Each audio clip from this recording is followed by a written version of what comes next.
मित्रों, आप देखते हैं कि इस जगत में ऐसा कौन व्यक्ति होगा जो अपने कल के बारे में जानना नहीं चाहता, अपने भविष्य के बारे में नहीं जानना चाहता। पर आप भविष्य के बारे में जानना चाहते हो, इसमें कहीं कोई बुराई नहीं है, इसमें कोई अनोखापन भी नहीं है, इसमें कोई आश्चर्य भी नहीं है। क्यों? उसका कारण है हर कोई जानना चाहता है भविष्य, और इसीलिए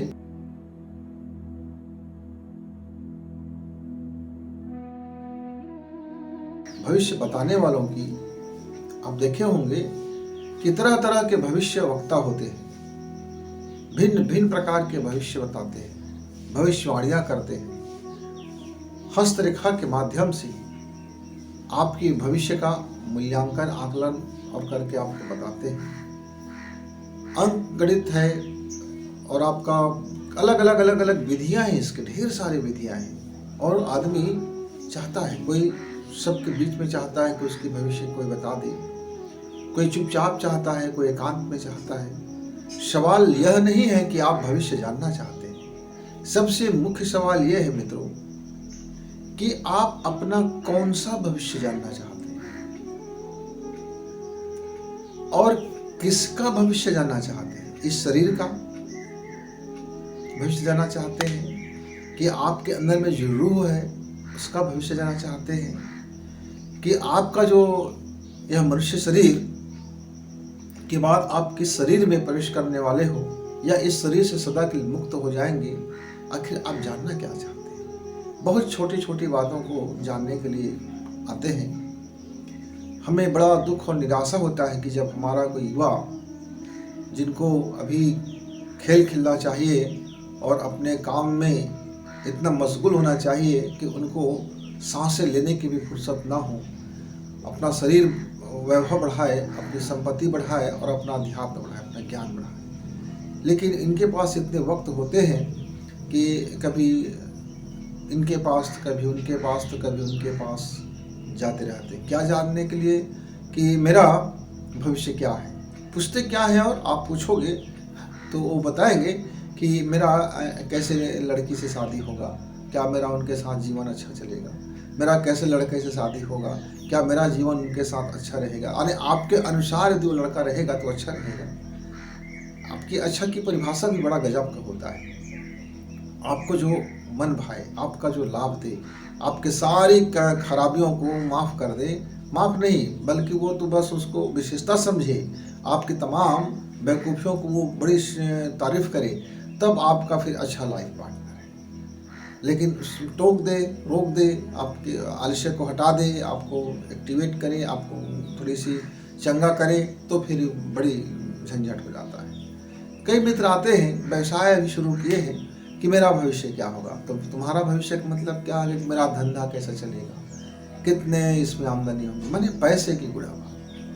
90% लोग भविष्य जानने काम आते हैं, भीख मांगने ज़्यादा आते हैं। उनके भविष्य जानने की इच्छा के प्रति भीख होता है, प्रार्थना होती है। प्रार्थना क्या कहा जाए, मांग होती है, एक डिमांड होता है कि मेरा व्यवसाय अच्छा फले फूले, इसमें आप मेरी मदद करें, मुझको बताएं तो जरा कि मैं कितना संपन्न होने जा रहा हूँ। आप उसको ये बता दोगे कि आपके आने वाले समय में बड़ा कष्ट है, तो वो व्यक्ति, उसका कष्ट है कि नहीं है ये नहीं पता, लेकिन वह यह मान बैठा है, पहले से वो यही चाहता है हमारे मुख से कि आप बताइए कि मेरे जीवन में कितने कष्ट हैं, आप ज़रा बता दीजिए मेरे कितने लोग दुश्मन हैं। मैं जो अंदर से सोचता हूँ फला फला मेरा दुश्मन होगा, आप ज़रा उसको मुहर लगा दीजिए कि हाँ, आप बता दीजिए कि मेरा ये दुश्मन, ताकि मैं उसको पक्का अपना मान लूँ कि हाँ, मैं जो सोच रहा था वो बिल्कुल अच्छा है। छोटी छोटी मनोकामना, मेरा संतान कब होगा, मेरा संतान होगा तो सुंदर होगा कि नहीं होगा, मेरा संतान अच्छा होगा कि नहीं होगा, उसके भविष्य फिर क्या होगा। ऐसे चीज़ों की, वाहियात चीज़ों के भविष्य जानने के लिए आज का समाज पूरी के पूरी उमड़ा हुआ है, जन सैलाब। आपका एक अच्छा खासा दुकान चल सकता है, बहुत से हमारे मित्र इसकी व्यापार भी करते रहते हैं। एक अच्छी मार्केटिंग है ये आज के समय में। क्यों? क्योंकि एक अरबपति भी चाहता है कि उसका कल का फ्यूचर क्या होगा। वो जानता है कि उसका तकनीकी और उसके मेहनत, उसके श्रम और उसका जो योजना है और यह समय की जो डिमांड है उनके अनुरूप वो अपने आप को अपडेट कर लेगा, तो उनका कंपनी चलेगा, बेहतर परफॉर्मेंस करेगा और वो अपना आमदनी भी देगा। लेकिन भीतर में एक दबा प्रश्न है, अज्ञात को जान लेने।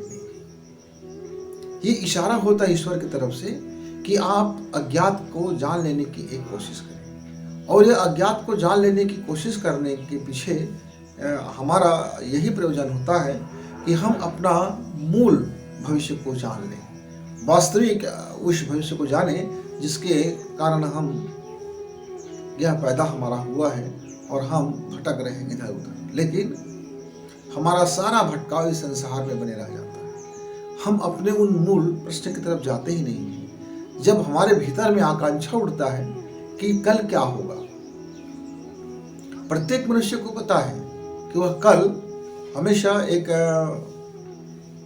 ऐसा प्रश्न है जिसका कोई जवाब नहीं है। क्यों? क्योंकि वह कल, जिसको हम कल बोलते हैं, दरअसल वो आज होता है। हम आज क्या हैं?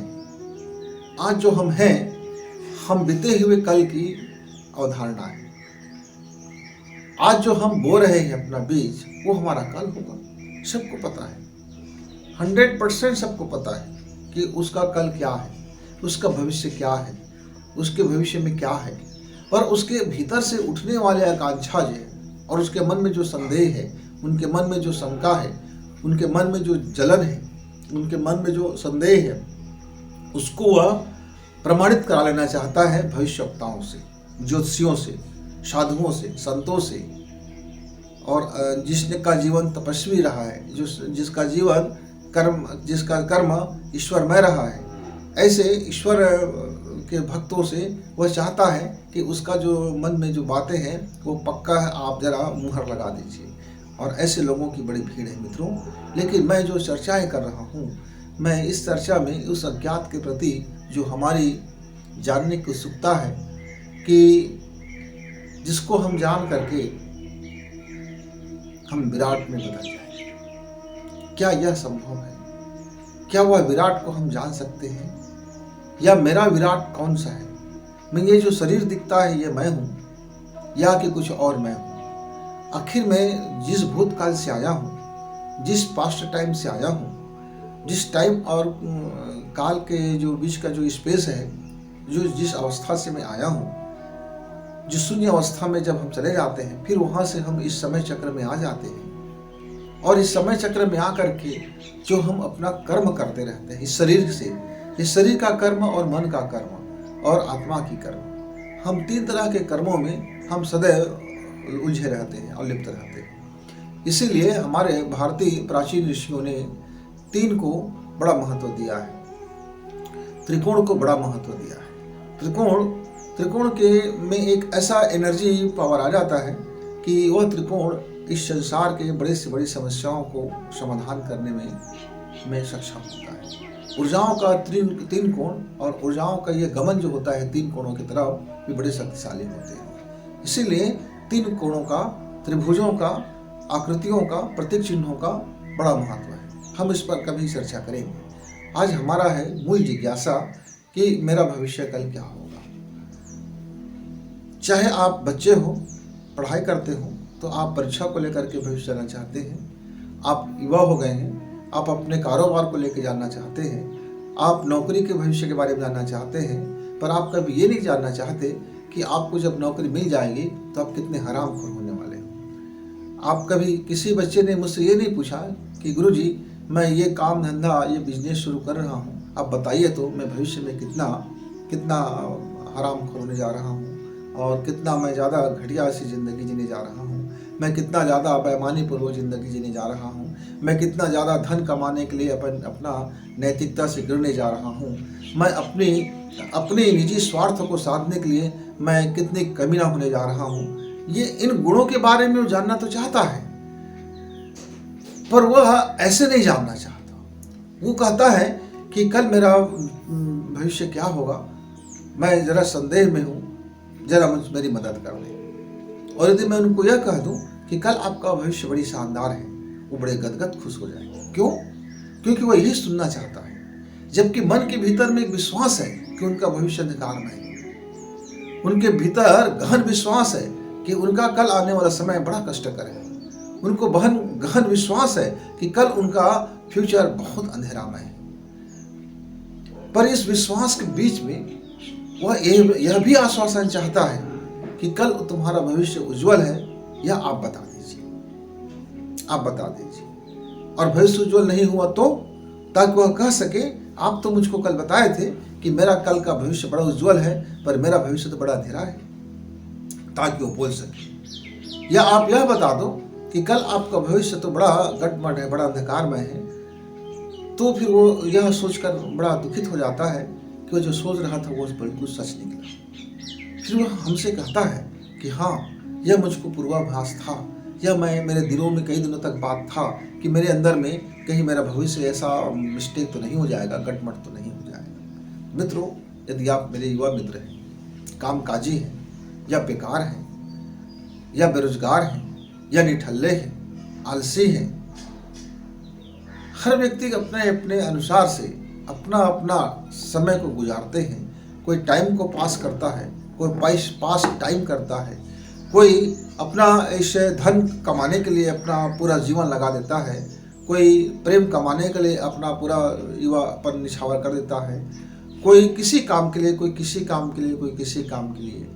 और हर व्यक्ति काम करने से, कुछ भी करने से पहले कभी आपने यह अपने से नहीं पूछा कि मैं इस काम को करने जा रहा हूँ तो मेरा कल क्या हो, इस बीज का डीएनए क्या है, यह जो मैं बीज बोने जा रहा हूँ विचार का, इस विचार के बीच में जो फलित होगा वह मुझे किस तरह से प्रभावित करेगा। हम परिणामों के बारे में कैलकुलेशन नहीं करें।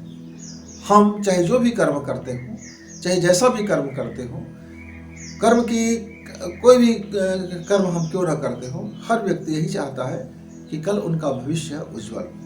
और जब उज्जवल के कारण मैं पूछता हूँ आप उज्जवल मतलब क्या चाहते हैं, आपके उजास का मतलब क्या है, तो उसका सीधे से अर्थ होता है कि उनके पास अकुत धन संपत्ति हो, वो उनको हर लोग प्यार करें, उनकी खुशी का कोई ठिकाना ना हो, वो हर तरह से स्वस्थ हो और उसके जीवन में एक नैसर्गिक वातावरण हो।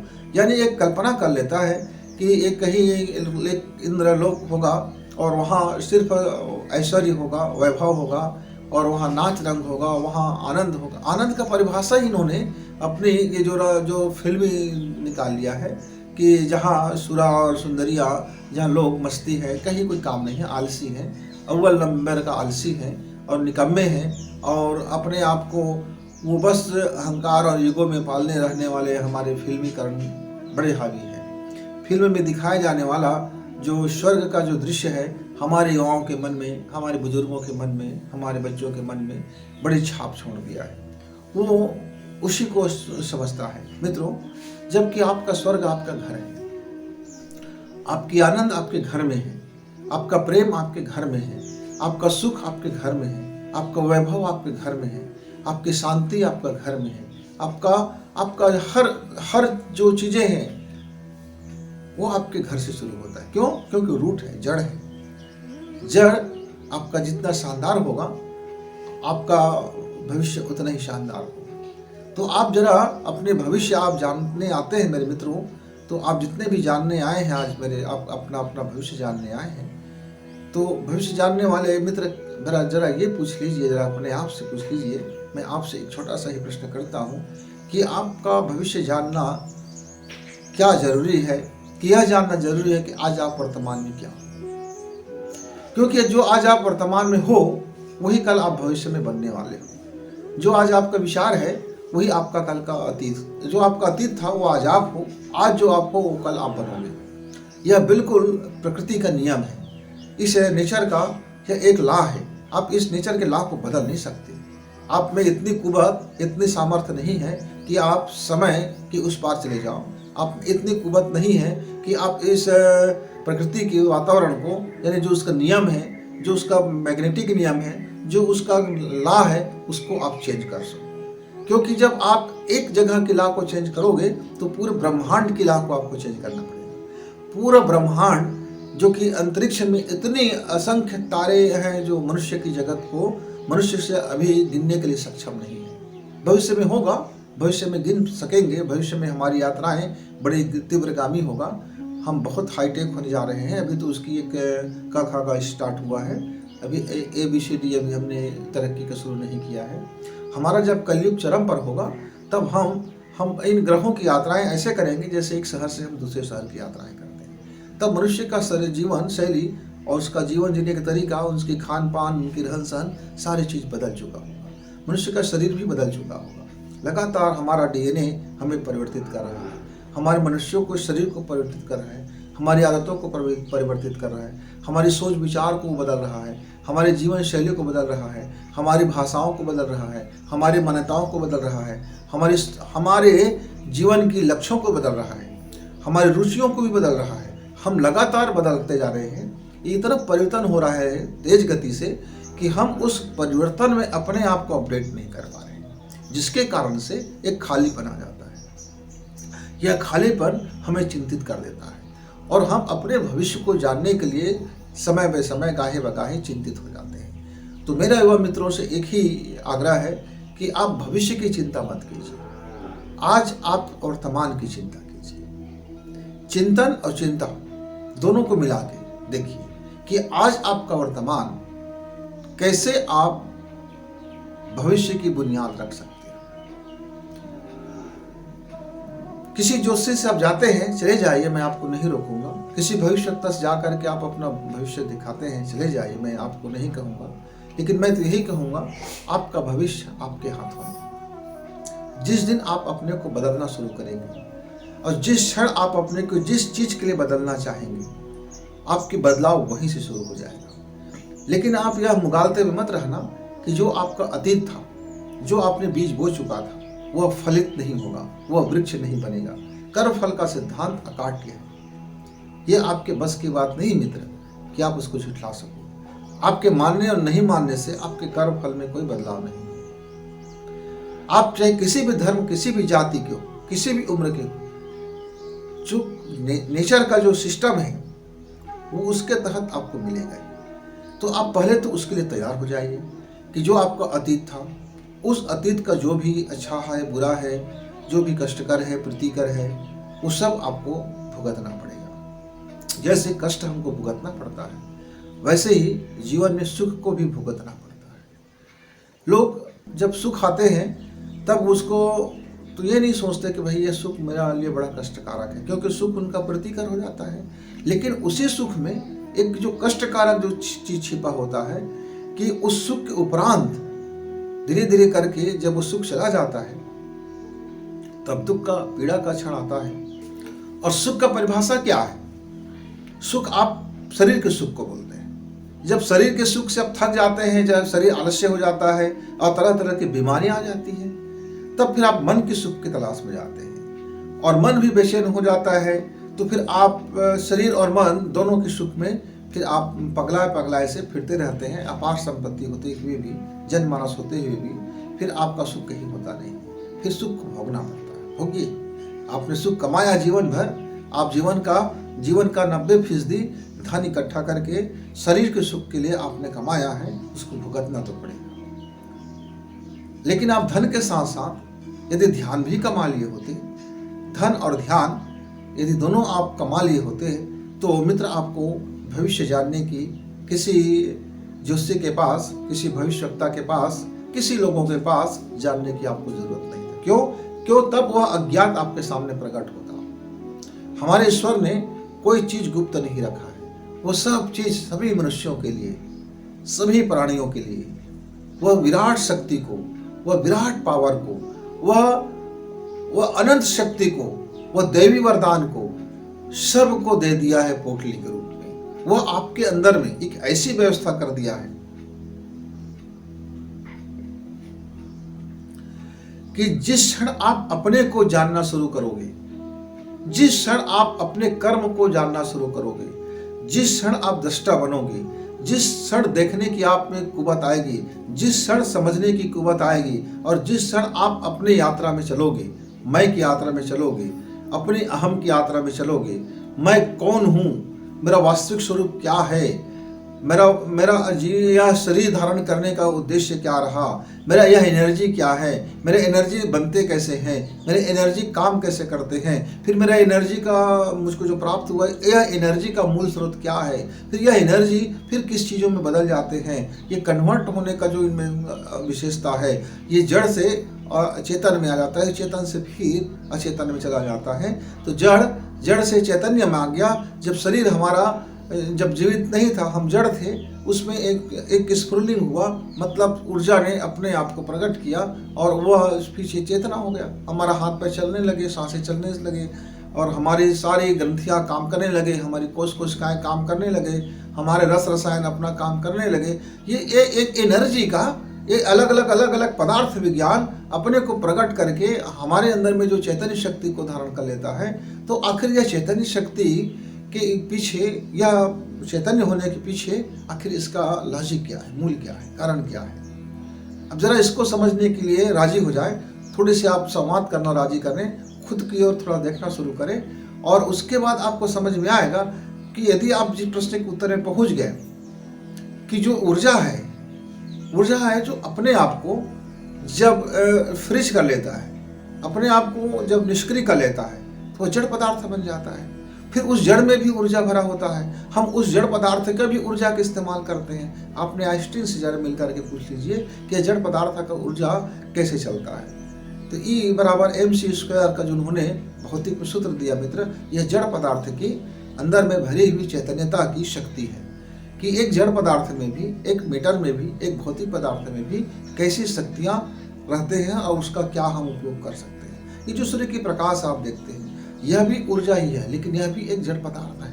हालांकि वह चल रहा है, गति कर रहा है, उसकी जो कड़े हैं वो गति कर रहे हैं, उसके अंदर में जितने भी कड़े हैं, चाहे आपका डार्क क्वांटम हो या फिर आपका एनर्जी क्वांटम हो, वो सब गति कर रहे हैं। ये क्रियाशील क्यों हो जाते हैं? तो वैज्ञानिक आपको समझाएंगे कि यह अतिरिक्त चक्र हो जाने के कारण वह हमेशा एक दूसरे से सामंजस्य बिठाने के लिए, सहयोग और सहकार पाने के लिए ये सक्रिय रहते हैं। फिर आपको ये भी बताएंगे कि कुछ ऐसे तत्व भी हैं जो निष्क्रिय हो जाते हैं क्योंकि उनको ज़्यादा ज़रूरत नहीं है, उनकी बाहरी जो सर्कल होता है वो पूर्ण होने के कारण वे कभी ज़्यादा सक्रिय नहीं होते।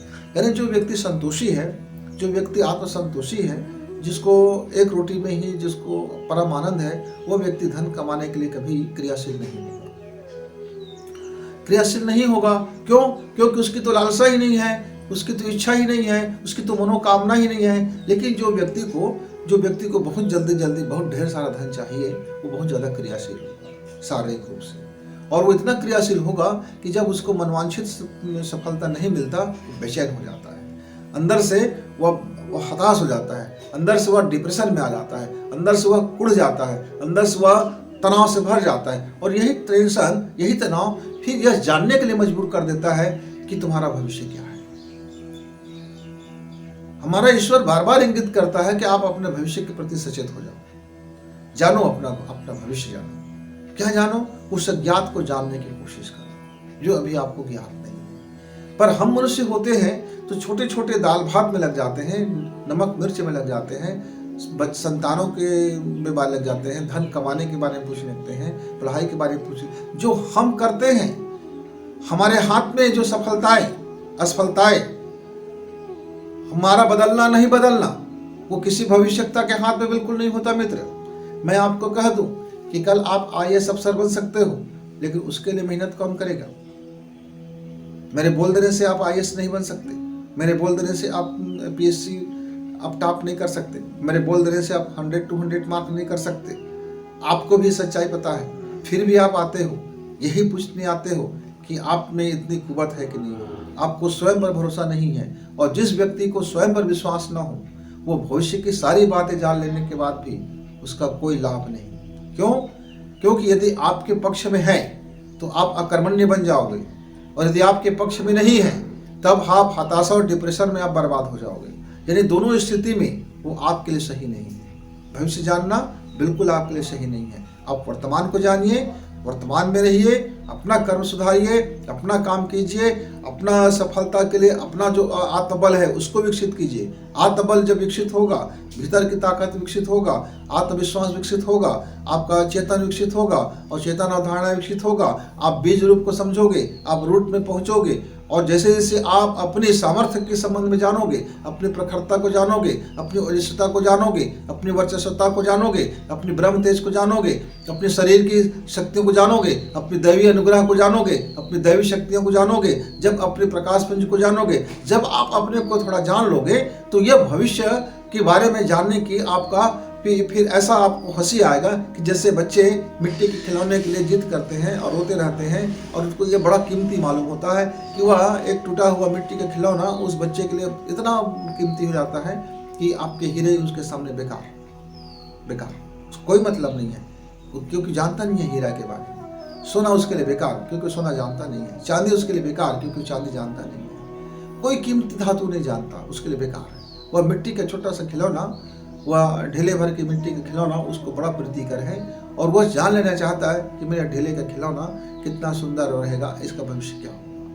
यदि आप ढेले के खिलौने को भविष्य की जानने की उत्सुक है मित्र, तो फिर आपको मैं कहूँगा कि आप जरा नए सिरे से अपने आप के बारे में सोचना शुरू करें। आपको जानने की ज़रूरत है इंट्रोडक्शन कि आप कौन हो, आपका आईडी क्या है, आपका आधार क्या है, आपका परिचय क्या है, आप खुद अपने बारे में कितना जानते हो, आपकी योग्यता के बारे में आप कितना जानते हो। आप अपने विषय में जरा थोड़ा सा अपनी नॉलेज बढ़ा लीजिए। लेकिन यदि उस बच्चे को जैसे जैसे बड़ा हो जाता है, वो बच्चे जानने लगता है तो वो मिट्टी के खिलौने स्वतः छोड़ देता है, फिर वो कीमती धातुओं की तरफ लौटने लगता है और एक आकर्षण जो मनी का आकर्षण है, मनी का आकर्षण फिर उसको आकर्षित कर लेता है।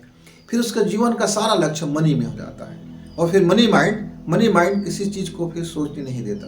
मनी माइंड फिर एक ही चीज सोचता है कि वह भविष्य में कितना अरबपति बनेगा, कितना वह लखटकिया बनेगा। पैसे के भविष्य के बारे में जानना अधिकांश लोग चाहते हैं और दाम्पत्य जीवन के बारे में जानना चाहते हैं। दाम्पत्य जीवन है तो संतान के बारे में जानना चाहते हैं और संतान आ गया तो फिर उसके फ्यूचर के बारे में, और पूछोगे क्या फ्यूचर, तो खुद आप कुछ नहीं बता पाएंगे क्योंकि उसने कभी कोई डायग्राम ही नहीं किया है। तो मित्रों, आपका फ्यूचर आपके हाथ में है। कैसे है? आप अपने अवचेतन मन से जो संवाद करते हैं वही आपका भविष्य है। आप अपने अवचेतन मन से जो संवाद करते हैं वही संवाद आपका भविष्य बनकर प्रकट हो जाता है। तो मित्रों, यह अज्ञात को जानने की आप इधर उधर भागदौड़ करने के बजाय बेहतर तो यही है कि हम एक जगह शांत मन से बैठें, स्वच्छ शरीर से बैठें, निर्मल हृदय से बैठें, शुद्ध चित्त से बैठें और अपने अज्ञात से अपने भविष्य की रूपरेखा बनाएं। हम अपने उस अवचेतन मन को अज्ञात समय में हम ये भविष्य हमारा है ऐसा करके हम उनको समझा दें। मेरा भविष्य ये होगा, हम उनको अपने अज्ञात को समय को समझा दें। जैसे वह टाइम और स्पेस से दूर हमारा अवचेतन मन में यह जब आदेश पहुँचता है कि मैं ये हूँ, मैं भविष्य में ये बन गया हूँ, मैं भविष्य में ऐसा हूँ, जब हम उसको अवचेतन मन को यह आदेश समझा देते हैं, ऑर्डर बता देते हैं, तब अवचेतन टाइम और स्पेस के चूंकि उस पार होता है हमारा अवचेतन मन, तो वह टाइम में उसको वह प्रतिफलित कर देता है, वो रिजल्ट घोषित कर देता है, वह इकट्ठा करके ला देता है। आप ऐसा समझ लीजिए, इस वातावरण में एक ऐसा चुंबकीय शक्ति वो ईश्वर ने हमको दे रखा है कि हम उस चुंबकीय शक्ति को अपने चुंबक के बारे में बता दें कि ये मेरा चुंबक का पावर है, तो वह उसके अनुरूप पूरी चुंबकीय शक्ति ला करके उसको ला करके वह प्रकट कर देता है। तो मित्रों, वो अज्ञात को जानने की यदि आप में आकांक्षा है, लालसा है, तो आप परम अज्ञात को जानने की आकांक्षा बने। आपको अज्ञात को जानने की उत्कंठा है, प्यास जगी है, तो यह बहुत शुभ लक्षण है कि आप उस विराट, अपना उस मूल स्वरूप, आपका मैं हूँ, मैं कौन हूँ, यदि जानने का आपका उत्कंठा जगा है तो यह स्वागत योग्य है। लेकिन आप यह जानने की ये प्यास लेकर के आए हो कि बच्चे का भविष्य क्या होगा, मेरा कारोबार कैसे होगा, मेरी नौकरी लगेगा नहीं लगेगा, मेरी पत्नी सुंदर होगी कि नहीं होगी, मेरा पति मेरा गुलाम होगा कि नहीं होगा, और मेरा धन कितना बढ़ेगा, मेरा व्यापार कितना बढ़ेगा, ऐसी छोटी छोटी वाहियात प्रश्न लेकर के यदि आप बैठे हो तो मेरे तरफ से आपको प्रणाम। आप अपना घर जा सकते हैं, क्योंकि ये वाहियात प्रश्न का जवाब आपके पास है। और जब जो जवाब आपके पास है उसको मैं अपना समय व्यर्थ नहीं करने जा रहा हूँ। तो मित्रों, आप अपने अंदर, अपने भीतर, अपने विराट को जानने से पहले स्वयं की यात्रा की ओर लौटेंगे तो अज्ञात जो जानने की उत्कंठा है, अभिप्सा है, उस मार्ग में आप चल पड़ोगे और उस अज्ञात को ज्ञात होने में ज़्यादा वक्त फिर नहीं लगेगा। मित्रों, फिर कभी हम जीवन की किसी भी बात को लेकर के आएंगे। तब तक के लिए नमस्कार, प्रणाम, धन्यवाद।